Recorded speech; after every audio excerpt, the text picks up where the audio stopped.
जय हिंद साथियों।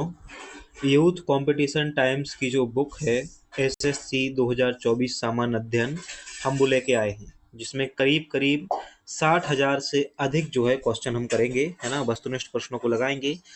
एसएससी में आजकल जो सबसे महत्वपूर्ण विषय हो गया है ना, वो जीएस हो गया है। और जीएस जो है किसी को भाव नहीं देता है। ये तो सभी को पता ही है कि जीएस किसी को नहीं दे रहा है भाव। अगर आपने जीएस को अपना अच्छा मजबूत कर लिया ना, तो निश्चित रूप से बाल को आपको ना एग्जाम बिल्कुल फाड़ के आना है ना। तो जीएस को बहुत शानदार तरीके से पढ़ाएंगे हम आपको इसी चैनल पर।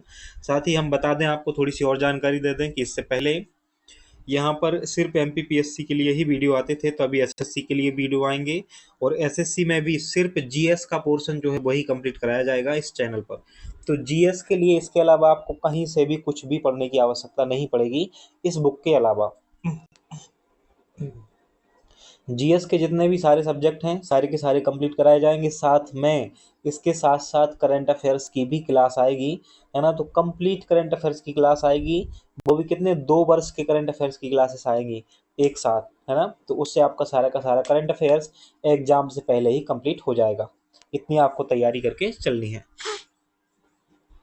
एसएससी 2024 के लिए एक क्लास है। साथ ही हम आपको बताएं कि इसमें हम हिस्ट्री, जीके, है ना, polity GK, economics, geography, world geography, है ना, विविध, खेल, कंप्यूटर, ये सब पढ़ने वाले हैं। तो इसमें आपको क्या करना है कि आप अगर एमपीपीएससी की तैयारी कर रहे हो तो उसके लिए भी आप इसे पढ़ सकते हो, है ना। एमपीपीएससी या कोई स्टेट एग्जाम है तो उसके लिए भी, या कोई भी वनडे एग्जाम है देश का, सभी के लिए ये पढ़ सकते हो। क्योंकि जैसे ये सीजीएल के लिए पढ़ा या एमटीएस के लिए, सीएचएसएल के लिए, तो जैसे सीजीएल है ना, एसएससी का बहुत बड़ा एग्जाम होता है सीजीएल, है ना, उसका लेवल कम नहीं होता है। तो आपको ये याद रखना है कि जैसे उसमें जो क्वेश्चन आते हैं ना, वो और भी एग्जाम में पूछे जाते हैं, अच्छे क्वेश्चन आते हैं, इस बात की मेरे को गारंटी है ना। तो हम शुरू करते हैं।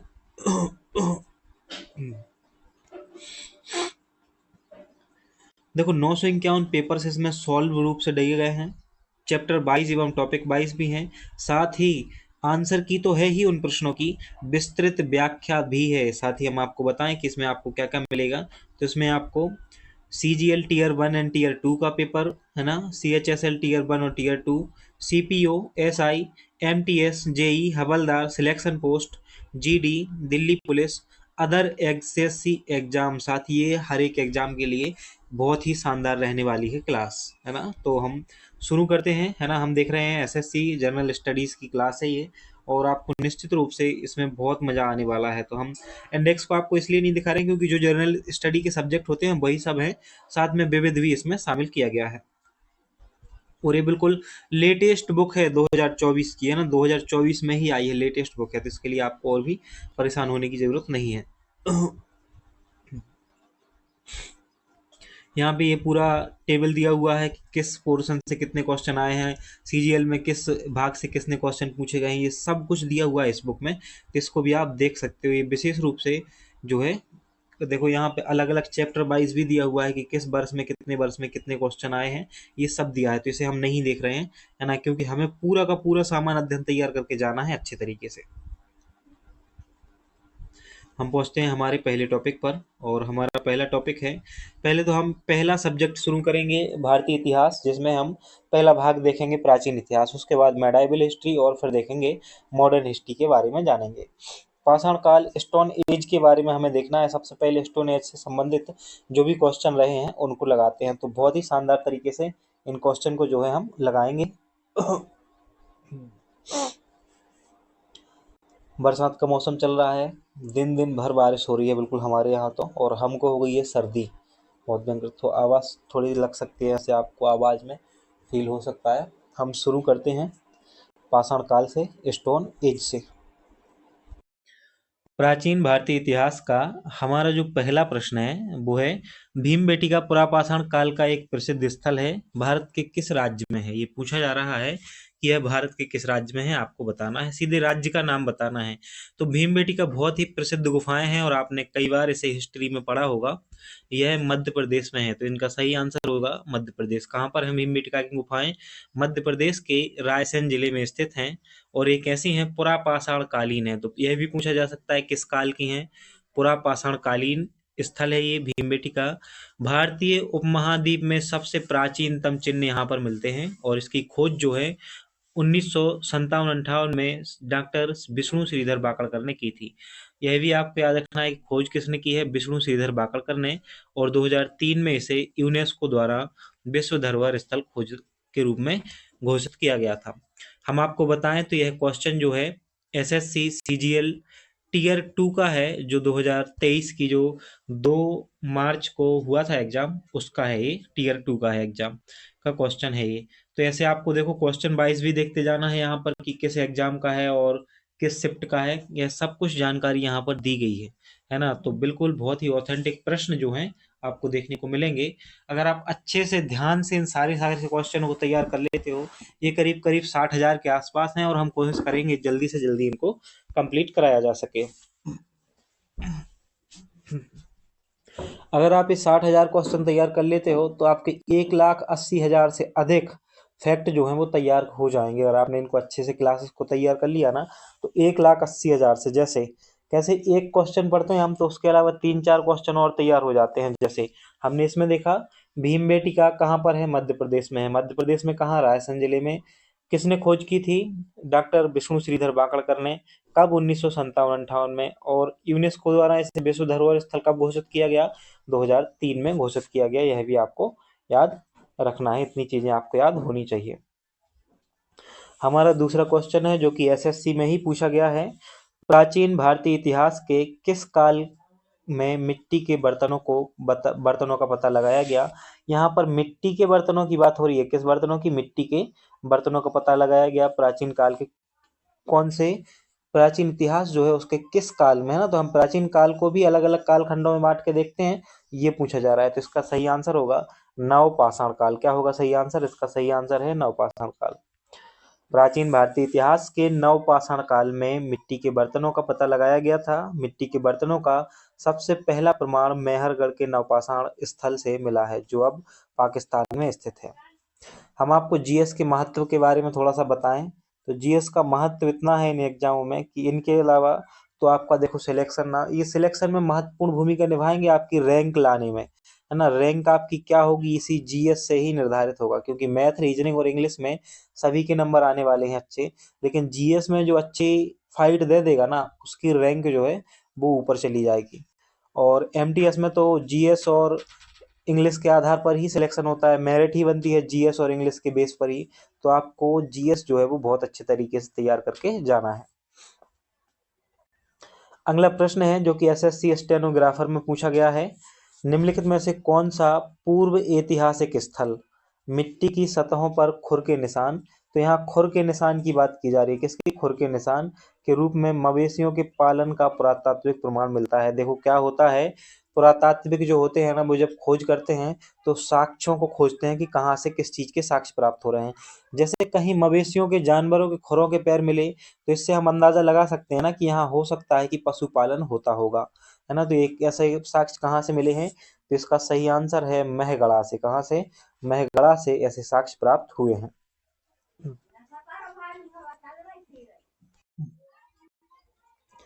महगढ़ा जो है नवपाषाण कालीन स्थल है और कहाँ पर है, उत्तर प्रदेश में बेलन नदी घाटी में है। बेलन नदी घाटी में, इतना याद रखना है, इतना ही याद रखो काफी है। अगले क्वेश्चन पर आते हैं। प्रारंभिक मनुष्यों द्वारा उपयोग किए जाने वाले माइक्रोलिथ्स खाली स्थान थे, तो क्या थे ये बताना है। जो माइक्रोलिथ्स थे ना वो क्या थे, तो वो पत्थर के औजार हुआ करते थे। कब, प्रारंभिक मनुष्यों के द्वारा जो उपयोग किए गए माइक्रोलिथ वो पत्थर के औजार हुआ करते थे। माइक्रोलिथ पत्थर के औजार होते थे, इनका संबंध मध्यपाषाण काल से है। तो पूछा जा सकता है कि माइक्रोलिथ का संबंध किससे है, मध्यपाषाण काल से है। इन औजारों के निर्माण के रूप में समानांतर फलकों वाले छोटे ब्लेडों, क्वार्टजाइट, चर्ट, जेस्पर, अगेट जैसे सिलिका पत्थरों से होता था। और ये छोटी ही आकृति में होते थे, इंच में, है ना, ज्यादा बड़े नहीं होते थे।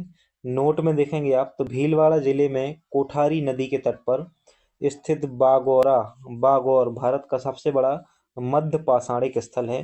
कहाँ पर है, भीलवाड़ा जिले में है। इसी काल में शवों को दफनाने की प्रथा भी शुरुआत मानी जाती है। तो पूछा जाए कि भीलवाड़ा जिले का बागौरा का संबंध किससे है, मध्य पाषाण काल से है और भारत का सबसे बड़ा मध्य पाषाणिक स्थल भी यही है। आई होप कि चीज़ें आपको समझ में आ रही होगी, और चीज़ें अगर समझ में आ रही हैं तो जल्दी से वीडियो को लाइक कर दीजिए और अपने दोस्तों में एक बार शेयर कर दीजिए। अभी तक चैनल पर नए हो तो चैनल को सब्सक्राइब भी कर लो, है ना। निम्नलिखित में से कौन सा भारत में पुरातात्विक महत्व का एक पुरापाषाण स्थल है? पुरातात्विक महत्व का एक पुरापाषाण स्थल है। पुरापाषाण स्थल की बात हो रही है ना, तो इसका सही आंसर होगा ऑप्शन नंबर सी, हुनासागी। कौन सा? हुनासागी। ये एसएससी एमटीएस का क्वेश्चन है 2021 का। हुनासागी कर्नाटक राज्य में स्थित एक प्रारंभिक पुरापाषाण स्थल है। कौन सा है? प्रारंभिक पुरापाषाण स्थल है और कर्नाटक राज्य में है। होनासांगी के पुरापाषाण उपकरण चूना पत्थर, बलुआ पत्थर, क्वार्टजाइट, डोलोराइट, चर्ट जैसे विविध प्रकार के पत्थरों से बने हुए हैं। बुर्जहोम तथा मेहरगढ़ और चिरांद नवपाषाण कालीन है। पूछा गया था हमसे पुरातात्विक महत्व का पुरापाषाण कालीन, तो पुरापाषाण कालीन स्थल पूछा गया था, है ना। बाकी ये जो सब है ना, चिरांद, बुर्जहोम और मेहरगढ़, ये नवपाषाण कालीन है। कैसे हैं? नवपाषाण कालीन है। इनमें से पुरापाषाण कालीन एकमात्र है हुनासांगी, जो कि कर्नाटक राज्य में स्थित है। अच्छा, ऐसा ही पूछा जा सकता है बुर्जहोम कहाँ पर है? तो जम्मू कश्मीर में है। मेहरगढ़ बलूचिस्तान पाकिस्तान प्रांत में है और चिरांद सारण बिहार में है वर्तमान में। अगला है क्वेश्चन, सेल्ट एक नवपाषाण कालीन खाली स्थान है। तो सेल्ट जो है नवपाषाण कालीन क्या है? उपकरण हुआ करता था सेल्ट। सेल्ट जो है नवपाषाण कालीन एक उपकरण है और उपकरण हुआ करता था। इसके विपरीत इस अवधि के लोगों ने पॉलिश किए गए पत्थर के औजारों एवं कुल्हाड़ियों के उपयोग किया, जिन्हें सेल्ट कहा जाता है। प्रागैतिहासिक काल के पहले युग को क्या कहा जाता है? जब प्रागैतिहासिक काल के पहले युग को क्या कहा जाता है? तो पुरापाषाण काल कहा जाता है। क्या कहा जाता है इसको? पुरापाषाण काल कहा जाता है। पुरापाषाण काल प्रागैतिहासिक युग का वह समय है जब मानव ने पत्थरों के औजार बनाना सबसे पहले आरंभ किया था। यह काल 25 लाख पूर्व से लेकर 3000 साल पूर्व तक माना जाता है। इस अवधि के दौरान मानव इतिहास का 99% विकास हुआ। इस काल के बाद मध्य पाषाण युग का प्रारंभ हुआ, जब मानव ने पशुपालन शुरू किया। तो पूछा जा सकता है कि मानव के द्वारा पशुपालन की शुरुआत कब हुई थी? तो ये हुई थी मध्य पाषाण काल में। कब? मध्य पाषाण युग के दौरान जो है पशुपालन की शुरुआत हुई। भारत में पुरापाषाण काल के अवशेष तमिलनाडु के पलवरम, बदमरी बदमदुरई, अतिरमपक्कम, मध्य प्रदेश के भीमबेटका और छत्तीसगढ़ के रायगढ़ जिले के सिंहाबल में भी मिलते हैं। इस काल को जलवायु परिवर्तन तथा उस समय के पत्थर के हथियार और औजारों के प्रकारों के आधार पर 3 भागों में बांटा गया है। तो पुरापाषाण काल को 3 भागों में बांटा गया है। कौन कौन से? निम्न पुरापाषाण काल, मध्य पुरापाषाण काल और उच्च पुरापाषाण काल। तो आपको ऐसे याद रखना है। देखो, क्वेश्चन इस प्रकार से था, प्रागैतिहासिक काल के पहले युग को क्या कहा जाता है? तो हमने इसका आंसर किया पुरापाषाण काल। और फिर जब हम आगे बढ़े तो हमने पुरापाषाण काल को भी 3 भागों में बांट के देखा। कौन कौन से 3 भाग थे? एक तो था निम्न पुरापाषाण काल, मध्य पुरापाषाण काल और उच्च पुरापाषाण काल। साथ ही हमने यह भी देखा कि मध्य पुरापाषाण काल के समय ही जो है पशुपालन के साक्ष्य मिलते हैं, पशुपालन की शुरुआत हुई है। अगला क्वेश्चन एसएससी सीएचएसएल टीयर 1 में पूछा गया है और ये एसएससी सीपीओ एसआईई पोस्ट के लिए भी जो एग्जाम होता है उसमें भी पूछा जा चुका है। तो कहने का मतलब ये है कि जो प्रश्न किसी एग्जाम में पहले पूछा जा चुका है वो आपके आने वाले एग्जाम में भी पूछा जा सकता है, क्योंकि आप यहाँ देख पा रहे होगे। देखो, एक ही क्वेश्चन दो एग्जामों में पूछा जा चुका है, एसएससी में भी और सीएचएसएल में भी, और एक ही वर्ष पूछा जा चुका है। देखो, 2019 दोनों में। तो जो क्वेश्चन पूछे जा चुके हैं वो दोबारा से भी पूछे जा सकते हैं, इसकी पूरी की पूरी संभावना है। क्वेश्चन नंबर 8 है, निम्नलिखित में से किस पुरातात्विक स्थल पर गर्त आवासों के प्रमाण मिलते हैं? निम्नलिखित में से किस पुरातात्विक स्थल पर गर्त आवासों के प्रमाण मिलते हैं? तो ये मिलते हैं बुर्जहोम से। कहाँ से मिलते हैं? बुर्जहोम से जो है वो पुरातात्विक गर्त आवासों के प्रमाण मिलते हैं। बुर्जहोम नवपाषाण युगीन पुरातात्विक महत्व वाला जम्मू कश्मीर राज्य का प्रमुख ऐतिहासिक स्थल है। यहाँ पर कई प्राचीन भूमिगत गर्त आवास पाए गए हैं। बुर्जहोम में मालिक के मर जाने पर उसके शव को पालतू कुत्ते के साथ ही दफनाया जाता था। ये कहाँ पर? बुर्जहोम में ऐसा किया जाता था। तो अब हम पहुंचना है हमें क्वेश्चन नंबर 9 पर।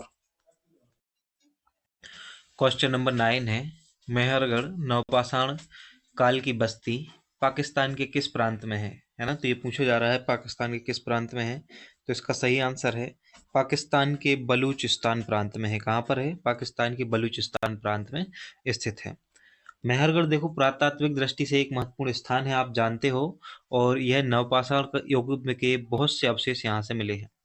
यह स्थान वर्तमान में बलूचिस्तान पाकिस्तान में है। और कहाँ पर? बोलन नदी, बेलन नहीं बोलन, ये बेलन नदी उत्तर प्रदेश में है, ये पाकिस्तान में है। बोलन नदी के किनारे स्थित है। यहाँ प्राचीनतम कृषि के साक्ष्य एवं पशुपालन के साक्ष्य जो हैं वो प्राप्त हुए हैं। पूछा जाए प्राचीनतम कृषि और पशुपालन के साक्ष्य कहाँ से प्राप्त हुए हैं, तो ये हुए हैं बलूचिस्तान, मेहरगढ़ बलूचिस्तान से। पुरातात्विक स्थल इनाम गांव कहाँ स्थित है, ये पूछा जा रहा है। इनाम गांव जो है वह कहाँ पर स्थित है? एसएससी एमटीएस का क्वेश्चन है ये। तो ये इसका सही आंसर हो जाएगा इनाम गांव जो है वो उत्तर प्रदेश में है। कहाँ पर है इनाम गांव? उत्तर प्रदेश में है। पुरातात्विक स्थल इनाम गांव भारत के महाराष्ट्र राज्य में स्थित है। यह भारत भीमा नदी की सहायक नदी घोड़ के तट पर स्थित है। तो कहाँ पर है? महाराष्ट्र। इनाम गांव भारत के महाराष्ट्र राज्य में स्थित है। तो इसका आंसर इसमें गलत दिया है। एक मिनट। इनाम गांव सही है ना? इनाम गांव जो है वो महाराष्ट्र में है। कहाँ पर है इनाम गांव? महाराष्ट्र में है, ये याद रखना है। इनाम गांव जो है महाराष्ट्र में है। पुरातत्व स्थल कोल्डी हवा कहाँ स्थित है? पुरातत्व स्थल जो है कोल्डी हवा कहाँ पर है? तो यह उत्तर प्रदेश में है। कहाँ पर है कोल्डी हवा? उत्तर प्रदेश में है। और ये बहुत ही महत्वपूर्ण स्थल है, एसएससी एमटीएस में क्वेश्चन पहले आ चुका है कोल्डी हवा से।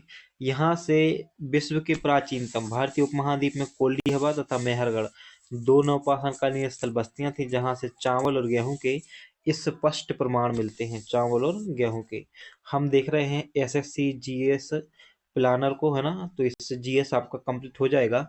इसके बाहर कहीं भी कुछ भी पढ़ने की आपको जरूरत पड़ेगी नहीं। कोल्डी हवा भारत के उत्तर प्रदेश में एक पुरातात्विक स्थल है, ये याद रखना है। उत्तर प्रदेश इलाहाबाद प्रयागराज में स्थित कोल्डी हवा एकमात्र ऐसा नवपाषाणिक स्थल है जहां से 6000 ईसा पूर्व में धान की खेती से किए जाने वाले प्रमाण मिले हैं।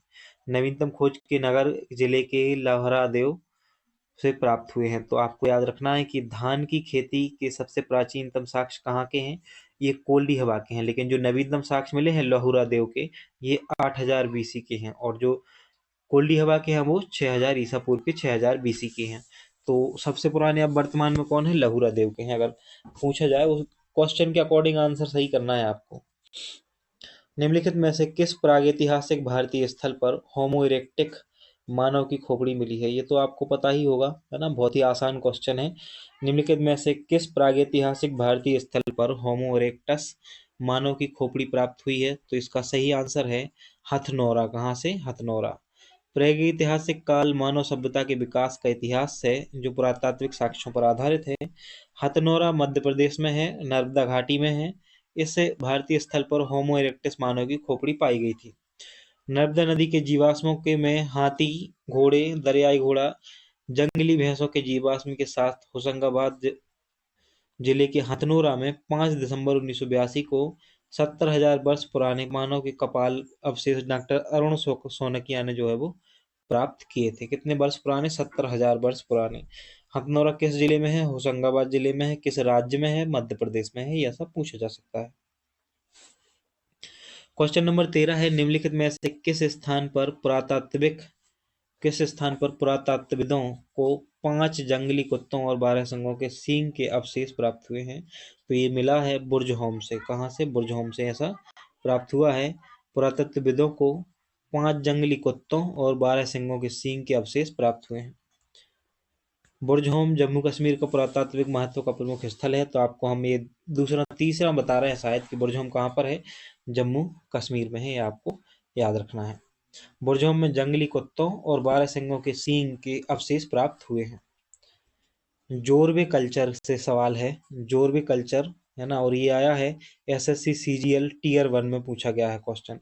जोरवे कल्चर जो है एक चालकोलिथिक पुरातात्विक स्थल था जो वर्तमान समय में निम्नलिखित में से किस भारतीय राज्य में है? पूछा जा रहा है। तो जोरवे कल्चर जो है वर्तमान में महाराष्ट्र राज्य में है। जोरवे संस्कृति ताम्रपाषाण कालीन संस्कृति है। एम.एन. देश पांडे ने इस संस्कृति की खोज की थी। जोरबे महाराष्ट्र राज्य के अहमदनगर जिले के में गोदावरी नदी की सहायक नदी पिरबरा के तट पर स्थित एक गांव एवं पुरातात्विक स्थल है, जहां पर जोरबे संस्कृति के अवशेष प्राप्त हुए हैं। जोरबे संस्कृति प्रमुख रूप से पश्चिमी महाराष्ट्र में विकसित हुई और जोरबे संस्कृति के प्रमुख स्थलों में चंदोली, सोनगांव, इनाम गांव, जोरबे, नासिक और दायमाबाद आदि प्रमुख जो हैं वो जोरबे संस्कृति के अंतर्गत जो है आते हैं। ये याद रखना है आपको। पूछा जाए कहाँ से संबंधित है तो महाराष्ट्र से संबंधित है। किस काल की है? ताम्रपाषाण कालीन है जोरबे संस्कृति। किसने खोज की थी? एम.एन. देशपांडे ने इसकी खोज की थी। यह भी आपको याद रखना है। CGL Tier 1 में ये क्वेश्चन पूछा गया था। अगला क्वेश्चन है, जम्मू कश्मीर में पुरातात्विक महत्व का स्थल निम्नलिखित में से कौन सा है? जम्मू कश्मीर में तो हमने अभी इतनी देर से तो देख रहे हैं बुर्ज होम को बार बार। कहाँ पर है? जम्मू कश्मीर में है। बुर्ज होम पुरातात्विक स्थल है जम्मू कश्मीर में। यहाँ से शुरू हो रहा है हमारी सिंधु घाटी सभ्यता, तो है ना। पूरा पाषाण काल हमने पढ़ लिया है, पाषाण काल को पढ़ लिया है। अब इंडस वैली सिविलाइजेशन जो है यहाँ से शुरू हो रहा है। सिंधु घाटी सभ्यता से जो पहला प्रश्न है, सिंधु घाटी सभ्यता के निम्नलिखित में से किस शहर में एक बंदरगाह पाया गया है? तो इनमें से वह कौन सा शहर है जहां पर बंदरगाह था? तो आप जानते हो, अगर आपने अच्छे से पढ़ाई की है तो निश्चित रूप से आपको पता होगा कि लोथल जो कि गुजरात में है, यह सिंधु घाटी सभ्यता का एक प्रमुख बंदरगाह हुआ करता था। लोथल सिंधु घाटी सभ्यता का एक महत्वपूर्ण बंदरगाह था। गुजरात के अहमदाबाद जिले में भोगबा नदी के किनारे पर स्थित है। यहाँ से वृत्ताकार तथा चौकोर अग्नि वेदिकाएं, चावल के दाने आदि भी प्राप्त हुए हैं। सिंधु घाटी सभ्यता का प्रमुख बंदरगाह लोथल, रंगपुर, सुरकोटदा और प्रभास पाटन है, जो पश्चिम एशिया में व्यापार का प्रमुख स्थल रहे थे। तो पूछा जाए कौन कौन से बंदरगाह थे, तो लोथल, रंगपुर, सुरकोटदा और प्रभास पाटन। चनहुदड़ो पाकिस्तान के सिंध प्रांत मोहनजोदड़ो से 130 किलोमीटर दक्षिण में स्थित है। यह याद रखने की जरूरत नहीं है। धौलावीरा गुजरात में कच्छ जिले और कालीबंगा राजस्थान के हनुमानगढ़ जिले में स्थित है। 1948 में अर्नेस्ट मैके ने उल्लेख किया कि हड़प्पा शहर लोथल में जल निकासी व्यवस्था के लिए नालियों को खालिस्तान ईंटों से बनाया गया था। तो कैसी ईंटों से? नालियां जो हैं वो पक्की ईंटों की बनी हुई देखने को मिलती हैं। अर्नेस्ट मैके ने ये उल्लेख किया है 1948 में। क्वेश्चन नंबर 18 है, सिंधु घाटी सभ्यता के निम्नलिखित में से किस स्थल से में द ग्रेट बौथ यानी कि विशाल स्नानागार पाया गया है? तो इसका सही आंसर तो सभी को पता ही होता है, बहुत आसान है।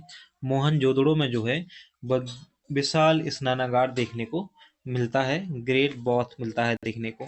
मोहनजोदड़ो, जिसका शाब्दिक अर्थ होता है मृतकों का टीला, सिंधु घाटी सभ्यता के महत्वपूर्ण स्थलों में से एक है।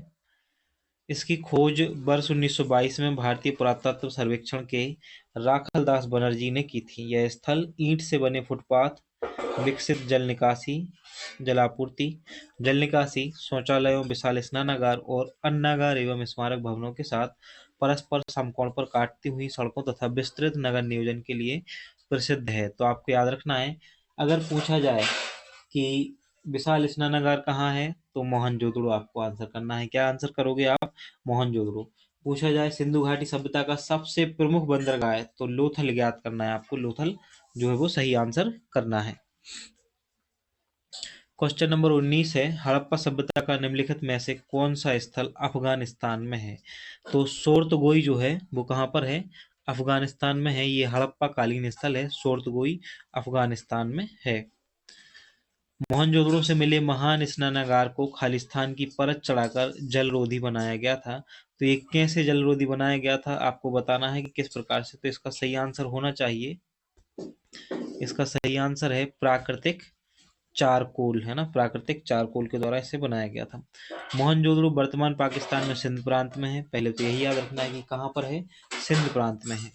मोहनजोदड़ो से प्राप्त स्थापत्य कला का जो सर्वोत्कृष्ट उदाहरण है वो है दुर्ग में अवस्थित बृहद स्नानागार, और ये बनाया गया है, इसको जलरोधी बनाया गया था प्राकृतिक चारकोल की परत चढ़ाकर। इसको कैसा बनाया गया है? जलरोधी बनाया गया है।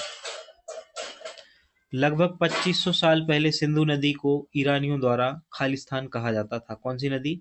सिंधु नदी। ये एसएससी एमटीएस का क्वेश्चन है। लगभग 2500 साल पहले जो है सिंधु नदी को ईरानियों ने क्या कहा था? तो आपको बताना है। इसका सही आंसर है, ईरानियों ने इसे हिंदोस कहा था। क्या कहा था? हिंदोस कहा था। क्वेश्चन नंबर 22 है, दैमाबाद नामक प्रागैतिहासिक स्थल निम्न में से किस राज्य में स्थित है? दैमाबाद नामक प्रागैतिहासिक स्थल जो है वो किस राज्य में स्थित है? तो ये महाराष्ट्र में है। दैमाबाद। दैमाबाद कहाँ पर है? महाराष्ट्र में है। हड़प्पा सभ्यता के निम्नलिखित में से कौन सा स्थल पाकिस्तान में नहीं है? ये बताना है। इनमें से कौन सा स्थल पाकिस्तान में नहीं? तो अभी तो देखा हमने, सोर्तगोई जो है वो कहाँ पर है? अफगानिस्तान में है, ना कि पाकिस्तान में। जबकि कोट दीजी, चनहूदड़ो और बालाकोट ये सभी के सभी कहाँ पर हैं? पाकिस्तान में हैं। सोर्तगोई कहाँ पर है? अफगानिस्तान में है। ये एसएससी एमटीएस का क्वेश्चन है। एसएससी एमटीएस का एक और क्वेश्चन है, निम्नलिखित में से कौन सा शहर हड़प्पा सभ्यता से संबंधित है? इनमें से कौन सा शहर? तो इसका सही आंसर है धौलावीरा जो है वो हड़प्पा सभ्यता से संबंधित है, जो अपनी उत्कृष्ट जल प्रबंधन प्रणाली के लिए पूरी हड़प्पा सभ्यता में सबसे ज्यादा मशहूर हुआ करता था। इसकी जो खोज है जगपति जोशी ने की थी। धौलावीरा की खोज की थी जगपति जोशी ने, है ना। और यह अपनी जल प्रबंधन व्यवस्था के लिए प्रसिद्ध है। हाल ही में यूनेस्को ने गुजरात के धौलावीरा शहर को भारत के 40वें विश्व धरोहर स्थल के रूप में घोषित किया है। हड़प्पा सभ्यता के लोगों को वर्तमान राजस्थान वाले क्षेत्र में कौन सी धातु मिली थी? ये बताना है कि हड़प्पा सभ्यता के जो लोग हैं उनको वर्तमान राजस्थान वाले क्षेत्र में कौन सी धातु मिली है? तो इसका सही आंसर है तांबा। कौन सी? तांबा इसका सही आंसर है। हड़प्पा सभ्यता में खुदाई से टेराकोटा हल मॉडल कहाँ मिला है? टेराकोटा हल मॉडल जो है वो कहाँ मिला है? तो ये मिला है बनवाली। कहाँ से? बनवाली या बनावली। ये एसएससी सीएचएसएल में पूछा जा चुका है प्रश्न। निम्नलिखित में से किसने 1990 में धौलावीरा में खुदाई की शुरुआत की थी? तो आपको बताना है कि किसने धौलावीरा में खुदाई की शुरुआत की थी। तो इसका सही आंसर है आर एस बिष्ट ने। किसने? आर एस बिष्ट ने। अगला क्वेश्चन है, धौलावीरा और लोथल की प्राचीन हड़प्पा बस्तियां वर्तमान भारतीय राज्य खालिस्तान में है। धौलावीरा और लोथल, आपको पता है लोथल बंदरगाह है गुजरात का, तो इसका सही आंसर गुजरात ही होगा।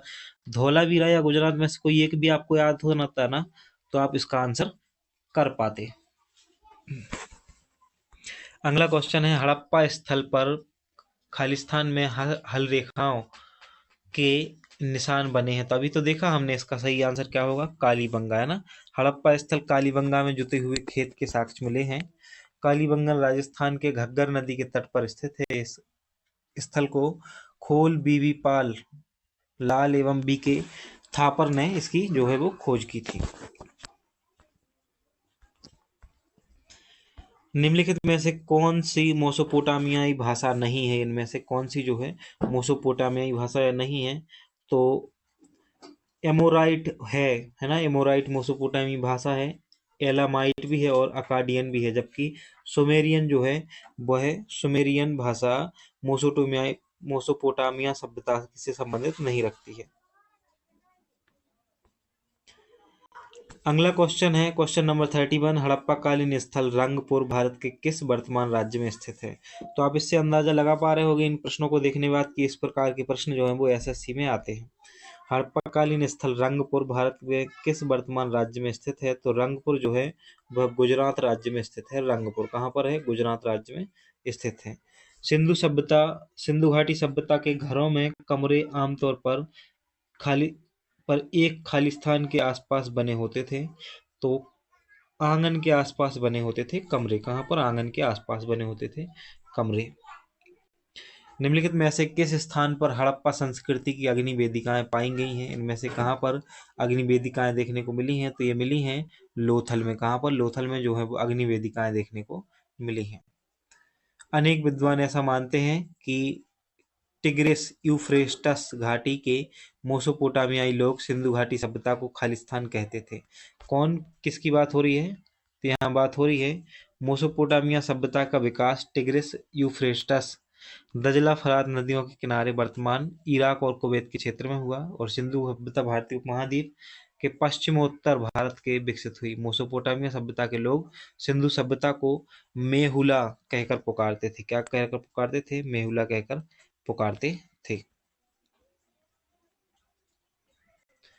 अगला क्वेश्चन है, हड़प्पा सभ्यता के अन्य शहरों के विपरीत धौलावीरा शहर को खालिस्तान भागों में विभाजित किया गया था। तो देखो, हड़प्पा शहर जो है ना, हर एक शहर को आप इस तरीके से देखो।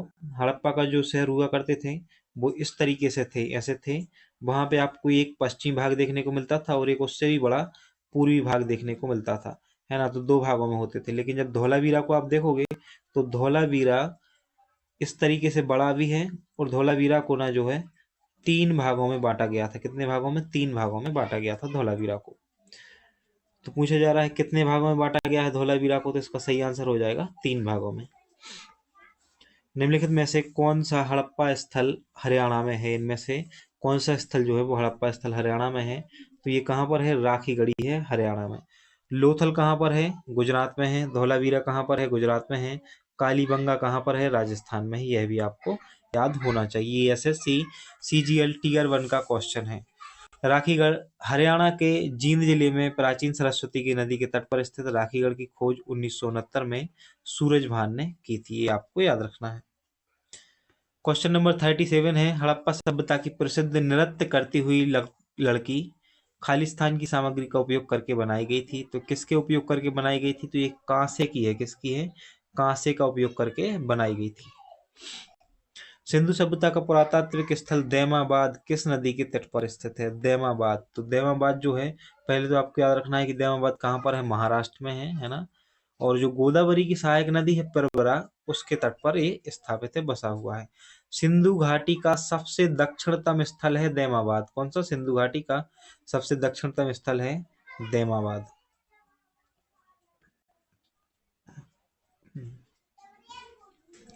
निम्नलिखित में से कौन सा हड़प्पा स्थल भारत में स्थित है? इनमें से कौन सा भारत में स्थित है? तो देखो, आपको ये याद रखना है कि सोर्तगोई तो है कहाँ पर? अफगानिस्तान में, है ना। और मोहनजोदड़ो कहाँ पर है?